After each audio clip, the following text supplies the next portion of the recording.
భద్రాచలం, తెలంగాణ రాష్ట్రంలోని ఖమ్మం జిల్లాలో గోదావరి నది ఒడ్డున ఉన్న ఒక ప్రసిద్ధ పుణ్యక్షేత్రం.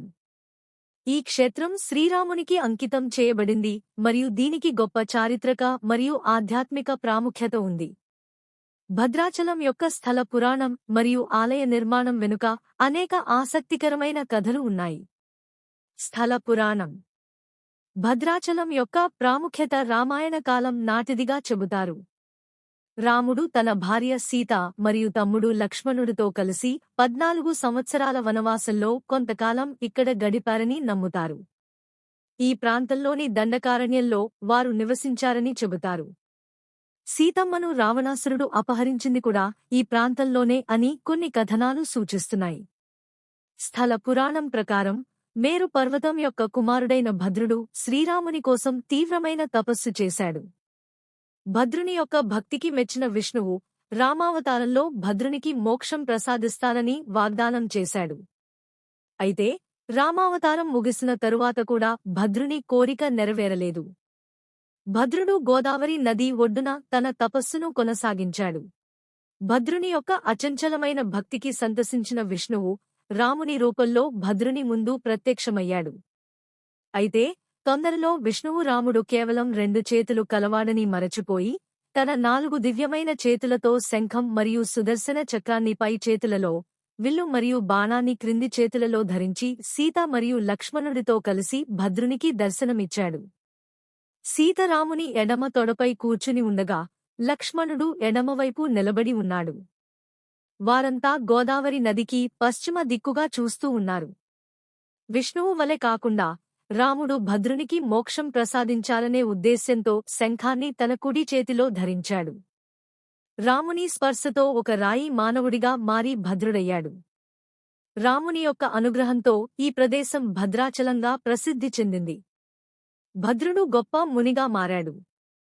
మరో కథ ప్రకారం పొకాల దమ్మక్క అనే ఒక భక్తురాలు ఈ ప్రాంతంలో నివసించేది.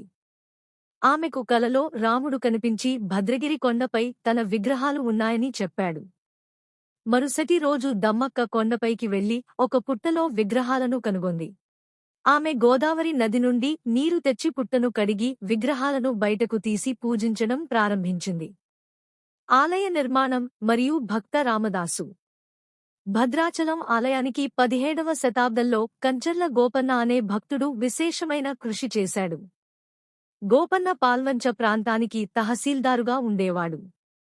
అతడు శ్రీరాముని యొక్క గొప్ప భక్తుడు. భద్రాచలంలోని రామాలయం శిథిలావస్థలో ఉండటం చూసి చలించిపోయిన గోపన్న తన సొంత డబ్బు మరియు ప్రభుత్వ ధనాన్ని ఉపయోగించి ఆలయాన్ని పునర్నిర్మించాలని సంకల్పించాడు. గోపన్న ఆలయ నిర్మాణం కోసం సుమారు 6 లక్షల వరహాలు ఖర్చు చేశాడు. ఈ విషయం నవాబు తానీషాకు తెలియడంతో ఆగ్రహించిన అతడు గోపన్నను గోల్కొండ కోటలో బంధించి శిక్షించాడు. కారాగారంలో గోపన్న శ్రీరామునిపై అనేక కీర్తనలు రచించాడు. అవి భక్త రామదాసు కీర్తనలుగా ప్రసిద్ధి చెందాయి.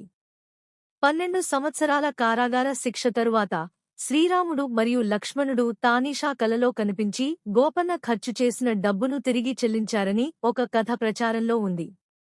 మేల్కొన్న తరువాత తన వద్ద బంగారు నాణాలు ఉండటం చూసి ఆశ్చర్యపోయిన తానీషా గోపన్న యొక్క భక్తిని గ్రహించి అతడిని విడుదల చేశాడు. అప్పటినుండి గోపన్న భద్రాచల రామదాసుగా ప్రసిద్ధి చెందాడు. మరో కథనం ప్రకారం రాముడు స్వయంగా తానీషాకు డబ్బు చెల్లించాడని చెబుతారు. ఏది ఏమైనప్పటికీ భక్త రామదాసు యొక్క భక్తి మరియు ఆలయ నిర్మాణం పట్ల అతని నిబద్ధత భద్రాచలం యొక్క చరిత్రలో చిరస్థాయిగా నిలిచిపోయాయి. ఆలయ విశిష్టత. భద్రాచలం ఆలయంలోని శ్రీరాముని విగ్రహం చతుర్భుజాలతో ఉంటుంది. ఇది వైకుంఠ రాముని స్వరూపంగా భావిస్తారు. రాముడు శంఖం మరియు చక్రాన్ని ధరించి ఉండటం విశేషం. సీతమ్మ రాముని ఎడమ తొడపై ఆసీనురాలై ఉండగా లక్ష్మణుడు ఆయన పక్కన నిలబడి ఉంటాడు. ఈ అరుదైన విగ్రహాలు భక్తులను విశేషంగా ఆకర్షిస్తాయి.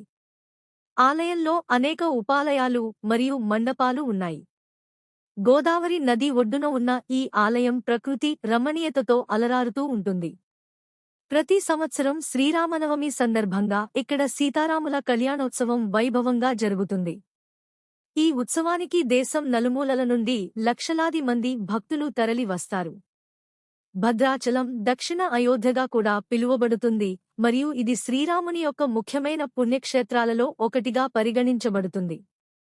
ఈ క్షేత్రం యొక్క పవిత్రత మరియు భక్త రామదాసు యొక్క భక్తి ఇప్పటికీ లక్షలాది మంది భక్తులకు స్ఫూర్తినిస్తూనే ఉన్నాయి. భద్రాచలం యొక్క ఈ కథలు దాని చారిత్రక ప్రాముఖ్యతను మరియు ఆధ్యాత్మిక వైభవాన్ని తెలియజేస్తాయి. ఈ క్షేత్రం రామ భక్తులకు ఒక పవిత్ర స్థలంగా నిలుస్తుంది. మీకు ఈ వీడియో నచ్చితే లైక్ చేయండి, షేర్ చేయండి, సబ్స్క్రైబ్ చేయండి.